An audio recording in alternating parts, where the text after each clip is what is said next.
Ayun, good day mga ka-farmers. Karon update ta sa atong kanang tanom nga humay. Kuanin siya guys, ang ijang variety kanang longping. Yun yung kanang ayuda sa gobyerno nato karon na ipanghatag sa mga mag-uuma. So mo ni atong update karon, bali karong adlaw is ano ba yun, January 16. Bali 40 ano na siya ngayon guys, 44 to 45 days kasi gitanom man siya og December 2.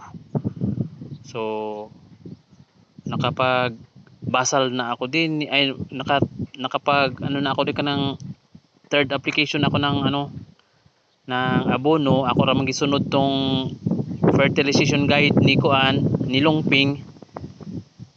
Then kuan na sad, okay na ako dun sa granules na fertilization. Di rin ako sa kuan sa kanang foliar. Ako maning gihati guys ni kuan ko og kanang fertilization na granules. Ibig sabihin katong 14-14 urea og katong potash. Unja abagan sad nako og kanang foliar. Di lang nako sabihon hindi nako istorya ang usay brand sa akong gigamit kanang mora sad akong naabtan diri sa balay nga may gigamit nila nanay, pero okay man sad siya. Mo na lang sad akong gigamit.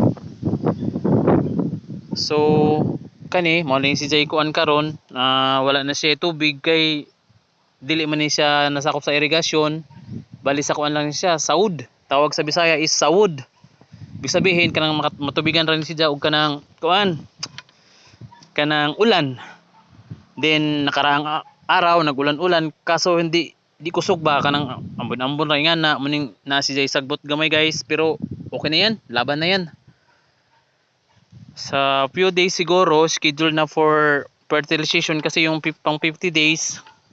Ay 50 days ba? O tama, 50 pang 50 days guys na naambot si Jay mo to application sa third application ng foliar. Yan, medyo okay naman. Yung medyo dyan sa gitna, yan. Medyo na yan, ng damo. Kaya medyo naninilaw, pero na ako na yan. Bumalik na siya unti-unti sa pagka-green. Yung dark green. Dark green siya guys. Handa, yan. Yun nga, may tumutubo ng pangilan-ngilan. Ang tawag niya dyan, lantaway. Lantaw ba? Naunang namunga na, lantaw. Yan na, lantaw.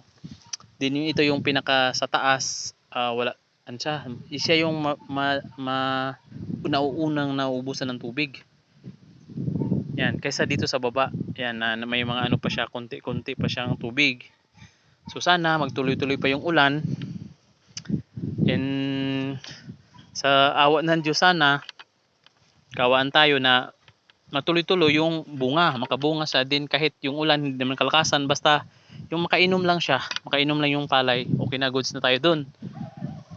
Then yun, ito guys kanina ayan tinanggalan ko ng damo kasi may mga damo-damo din.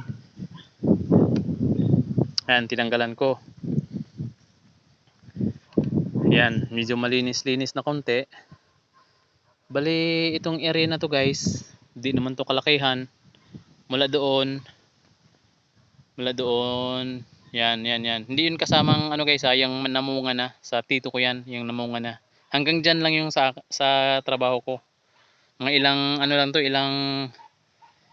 kumbaga ilang luwang ba? Luwang ibig sabihin sa Bisaya ba, luwang yung yung ba yan? Pitak.